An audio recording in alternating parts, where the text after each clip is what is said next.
दोस्तों, आप सभी को नमस्कार और जय हिंद। मैं आप सभी से क्षमा चाहता हूं कि अभी कई दिनों से मेरा कोई नया वीडियो आरटीआई का मेरे चैनल पर नहीं आया, क्योंकि बीच में मुझे थोड़ी कोरोना के सिम्टम्स हो गए थे और मैं आइसोलेट था और बीमार हो गया था मैं।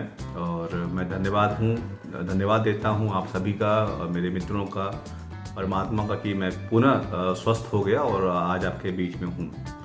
तो दोस्तों, दूसरी बात ये है कि आज मैं स्टूडियो में नहीं हूँ, देहरादून में अपने मेरे एक दोस्त हैं, उनके ऑफिस में हूँ। और मन में ऐसे कई सारे जो सवाल आप लोग मेरे से पूछते हो, मैं देखता हूँ मेरे चैनल पे बहुत सारे लोग क्वेरीज करते हैं, आप लोग सवाल पूछते हैं, तो उन सवालों का जवाब जो है मैं सोचा कि एक वीडियो बनाऊँ। और जो बहुत सारे जो सवाल थे उसमें से कुछ ऐसे सवाल हैं जिसका जवाब मुझे लगता है कि आपको मिलना चाहिए, और बहुत सारे लोगों की क्वेरी ऑलमोस्ट सिमिलर थी। तो एक समस्या जो ज़्यादातर लोगों ने मेरे से पूछा है कि वो कैसे जानेंगे कि उनकी जो प्रॉब्लम है उससे संबंधित विभाग कौन सा है जिसको वो आरटीआई लगाएं। तो ये समस्या ज़्यादातर लोगों को आता है, उनको मालूम ही नहीं पड़ता कि उनकी जो प्रॉब्लम है उससे संबंधित वो आरटीआई किस विभाग में या किस अधिकारी के पास लगाएं। तो ये वीडियो थोड़ा सा लंबा होगा क्योंकि माइक नहीं है मेरे पास, हो सकता है आवाज़ थोड़ा सा फ़र्क हो। तो ध्यान से पूरा वीडियो देखिए और मैं आपको इस वीडियो में बताऊंगा कि कौन सी समस्या के लिए और उसके समाधान हेतु कौन सा विभाग है या अधिकारी होते हैं देश भर के अंदर, जहां आप आरटीआई लगा के उनसे सवाल पूछ सकते हैं।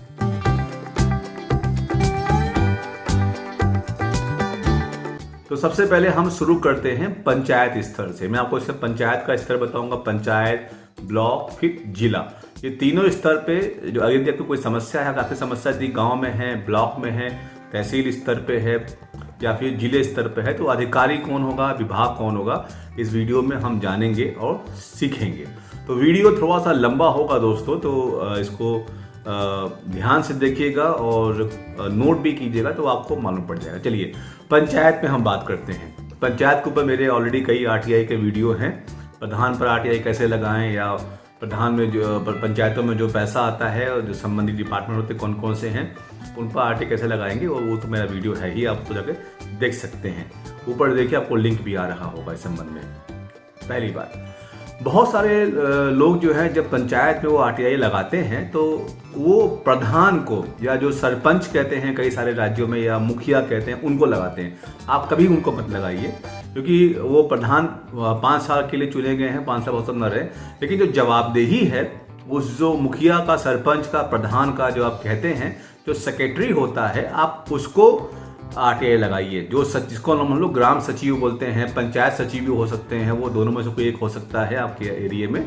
आप यदि आपके सवाल कोई सभी सवाल जो आपके गांव में हो रहा है, कुछ भी चीज़ें हो रही है, तो आप उसके संबंध में आप अपने पंचायत के सेक्रेटरी को आप आरटीआई लगाइए, प्रधान को नहीं। सरपंच को मत लगाइए, सरपंच कोई नहीं है जो आपको जवाब दे, बल्कि उसका सेक्रेटरी आपको जवाब देगा।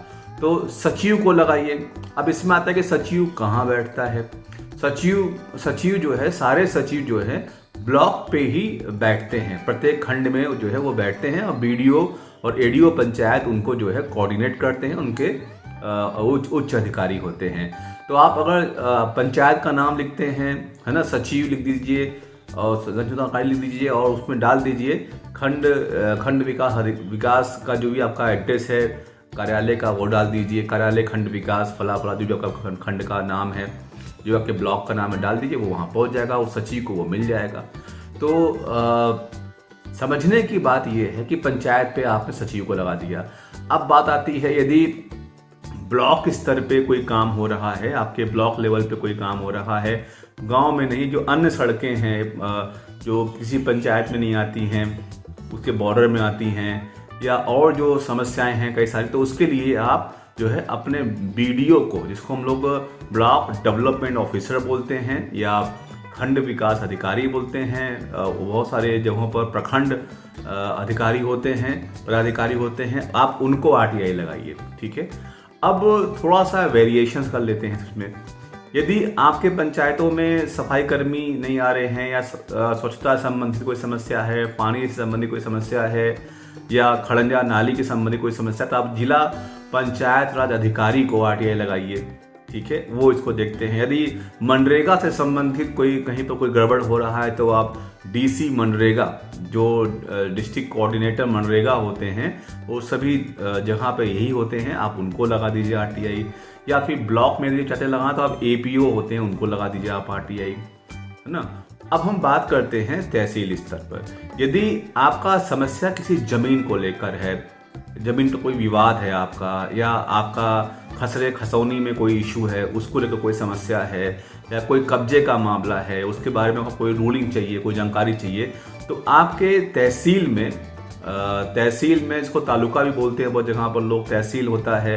तो आपका जो तहसील है वहाँ पर जो आपका तहसीलदार होता है, आप उनको लगाइए आरटीआई। तहसीलदार की जिम्मेदारी है कि वो आपके ज़मीन से संबंधित जितना भी मैटर है वो तहसीलदार लोग देखते हैं, आप उनको लगाइए आरटीआई, ठीक है। अब आता है जैसे अन्य जो बहुत सी समस्या हैं, जैसे राशन की दिक्कत हो रही है, या किसी को पेंशन की दिक्कत हो रही है, तो राशन यदि आपके पंचायत में किसी तरह का चोरी हो रहा है, गड़बड़ी हो रही, राशन को वितरण होने में धांधली हो रही है, तो आप जिला पूर्ति अधिकारी जो होते हैं, जो राशन का पूरा जिले में काम को देखते हैं, पूरा उनके अंडर में होता है, जिला पूर्ति अधिकारी को आप आरटीआई लगा सकते हैं आप। और उसी के उच्च अधिकारी को भी आप जो है प्रथम अपील भेजेंगे आप, ठीक है। तो दूसरा, आप जैसे मान लीजिए कि कहीं कोई गड़बड़ी देख रहे हैं आप अपने पंचायत के अंदर, और ऐसी कोई लगता है कि कहीं कहीं गड़बड़ हो रहा है, तो आप सबसे पहले उसकी शिकायत जो है किसको करेंगे आप? सबसे पहले आप उसकी शिकायत जो है, जो एसडीएम होते हैं, सब डिविजनल मजिस्ट्रेट, जो प्रत्येक तहसील में तालुका में होते हैं, आप उनको लगा दीजिए आप, ठीक है। तो आप उनको लगाइए, वो सक्षम अधिकारी हैं, सब डिविजनल मजिस्ट्रेट हैं। डीएम के बाद उस एरिया में बड़ा जो मजिस्ट्रेट अधिकारी होता है एसडीएम होता है, तो वो आपकी शिकायत पर कार्रवाई भी करेंगे, और उनके पास उसको करने के लिए संपूर्ण अधिकार भी है, अथॉरिटी भी है। और फिर बाद में अपने उस शिकायत को आप जो है आरटीआई लगा के फॉलो कर सकते हैं, पूछ सकते हैं उसके अधिकारी से कि मैंने शिकायत किया था उसमें आपने क्या किया। अब हम बात करते हैं जिला स्तर के जो समस्याएं, जैसे मान लीजिए आपके यहाँ पर नल नहीं लगा है, पानी की दिक्कत है, तो जिले स्तर पर जो है जल विभाग होता है, आप वहाँ लगा दीजिए आरटीआई। कुछ नहीं लिखना आपको, जल विभाग लिख के भी आप भेज देंगे, अपने ज़िले का नाम जल विभाग लिख के भेज देंगे, तो वहाँ वो पहुँच जाएगा। यदि आपको समस्या पेंशन से है, विकलांग पेंशन है, विधवा पेंशन है, वृद्धा पेंशन है, इन सभी पेंशन की समस्या और इसके समाधान के लिए जो है समाज कल्याण विभाग है, और उसके जो अधिकारी होते हैं वो होते हैं जिला समाज कल्याण अधिकारी, जो जिले में बैठते हैं, आप उनको आरटीआई लगा सकते हैं। अब बात आती है इससे, मान लीजिए कि आपके गांव में जो स्ट्रीट लाइट लगती है, या अन्य जो बहुत सारे महत्वपूर्ण काम आपके गांव में, जैसे आवास आ गया, आपको आवास मिलता है पंचायत में, मुख्यमंत्री आवास है, प्रधानमंत्री आवास भी मिलता है, तो उसके लिए आप सीधा जो है डीडीओ को, जिला विकास अधिकारी जो होते हैं, आप डीडीओ को आरटीआई लगाइए। यदि आपको मकान के संबंध में, जो सरकारी आवास जो आता है उसके संबंध में आपको क्वेरी करनी है, तो आप डीडीओ को, जिला विकास अधिकारी को आप आरटीआई लगाइए, ठीक है। यदि आपको लगता है कि मनरेगा में कुछ हुआ है, तो आप डीसी को लगा दीजिए। और ऐसा ही कुछ सवाल लोग मेरे से पूछते हैं कि सर, यदि हमने आरटीआई लगा दिया है और हमको मालूम कैसे पड़ेगा कि वो प्रथम अपीली अधिकारी कौन है इसका? जी हाँ, तो सबसे पहले एक बात तो आप लोग याद रखिए कि जिस विभाग में आपने आरटीआई लगाया, मान लीजिए आपने आरटीआई लगाया पंचायत स्तर पे, सेक्रेटरी को लगा दिया, सचिव को लगा दिया, तो उसका उच्च अधिकारी कौन होगा? जो उसी के विभाग का होगा। तो उसका उच्च अधिकारी है एडीओ पंचायत, या फिर डीपीआरओ, या फिर जिला विकास अधिकारी डीडीओ। तो आप जिस भी जगह पर आप आरटीआई लगाते हैं विभाग को या अधिकारी को, ध्यान रखिए उसका उच्च अधिकारी जिले का डीएम नहीं हो जाएगा, बीडीओ नहीं हो जाएगा, उसका उच्च अधिकारी उसी के विभाग का जो बड़ा अधिकारी होगा वो उसका उच्च अधिकारी होता है, और आप उसी को आप प्रथम अपील करेंगे आप। तो इस बात का ध्यान रखिएगा। जरूरी नहीं कि आपने जो उच्च अधिकारी सिर्फ डीएम होता है, ऐसा मत कीजिएगा। तो डीएम जो जिले के अंदर बहुत सारे विभाग होते हैं और उन बहुत सारे विभागों को देखने का जो कोऑर्डिनेशन का जो पूरा रिस्पॉन्सिबिलिटी है, वो जिम्मेदारी है, वो जिलाधिकारी की होती है। लेकिन हर विभाग का अलग अलग मंत्रालय होता है, हर विभाग का काम अलग अलग होता है, उनके उच्च अधिकारी, उनका मंत्रालय अलग अलग होता है, उनकी फंडिंग अलग तरीके से होती है। तो इसीलिए यदि आपने राशन के बारे में लगा दिया आरटीआई, ठीक है, तो अगर आपने जिला पूर्ति अधिकारी को लगाया जिले पर, तो मंडल पे जो उसके जो उच्च अधिकारी बैठते हैं राशन के डिपो के, आप उनके जो उच्च अधिकारी हैं उनको आप लगा दीजिए। यदि आपने जिला अधिकारी को लगा दिया है आरटीआई, ठीक है, तो उनके जो उच्च अधिकारी जो होते हैं वो मंडल आयुक्त होते हैं, जो मंडल में बैठते हैं, जो डीएम उनको रिपोर्टिंग करते हैं। आप उनको आरटीआई लगा के जवाब आप ले सकते हैं।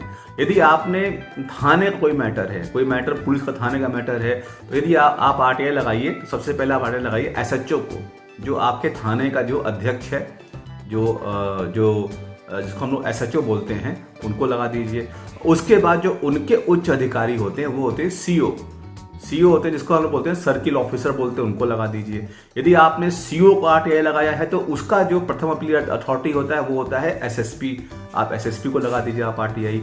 तो आपको ये समझना होगा कि जो डिपार्टमेंट है, डिपार्टमेंट या पदाधिकारी जो अधिकारी होते हैं, आप जब भी प्रथम अपील कीजिए उसी के डिपार्टमेंट के उच्च अधिकारी को प्रथम अपील कीजिए। और द्वितीय अपील आप सब जानते हैं कि एक ही जगह होता है। द्वितीय अपील हमेशा आप अपने राज्य के सूचना आयोग में ही करेंगे, ठीक है। वहाँ कोई वेरिएशन नहीं है, कोई वहाँ पर मतलब क्या बोलते हैं, कोई ऐसा नहीं है कि आपको पार्टिकुलर कोई डिपार्टमेंट में करना पड़ेगा।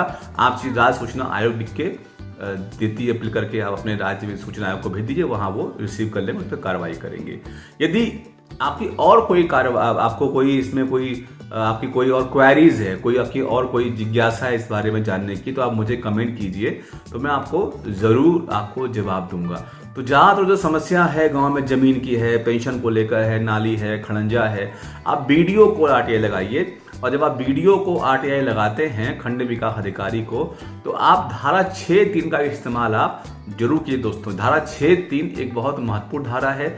यदि आपका आरटीआई, मान लीजिए आपने जल विभाग को आरटीआई लगाया है ना, आपका सवाल जो है जल विभाग से संबंधित है, जल से संबंधित है, पानी से संबंधित है, और आपका आरटीआई पहुंच गया बीडीओ के पास। आपको नहीं पता कि विभाग यही था कि कौन था, आपने बीडीओ को भेज दिया, मान लीजिए आपने आरटीआई लगा के, तो बीडीओ की ये ड्यूटी है कि वो धारा 6(3) के तहत आपके आरटीआई को उचित जो उसके संबंधी विभाग है वहां वो उसको भेजेगा।